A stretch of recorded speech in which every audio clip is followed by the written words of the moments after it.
জেনেছি, আমার শিক্ষা থেকে আমি বুঝেছি আমার স্যারদের কাছ থেকে যে সফলতা সেটা যেটা তুমি পেয়েছ সেটা নয়, সফলতা সেটাই অন্যদের পেতে তুমি যেটা সহযোগিতা করতে পেরেছ।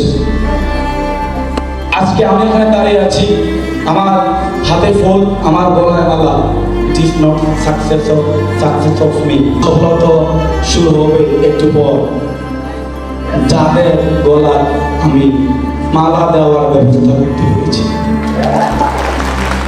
আমরা সফল হয়ে যতটুকু খুশি না, তার চেয়ে বেশি খুশি হই কারণ আমাদের টিমের কেউ এখানে এসে বলে ইয়েস আমি সফল হয়েছি, আমরা একটু অবদান রাখতে পেরেছি। আমি বিশ্বাস করি আপনারা আমাদের সঙ্গে থাকেন, ইনশাআল্লাহ যতদিন টিএনসিতে আমরা আছি আমরা সর্বোচ্চ পরিমাণ আপনাদের সাপোর্ট দেব, সহযোগিতা করবো, যাতে আপনিও আমার মতো এখানে এসে আপনার সফলতা একটা গল্প আপনার শেয়ার করতে পারেন।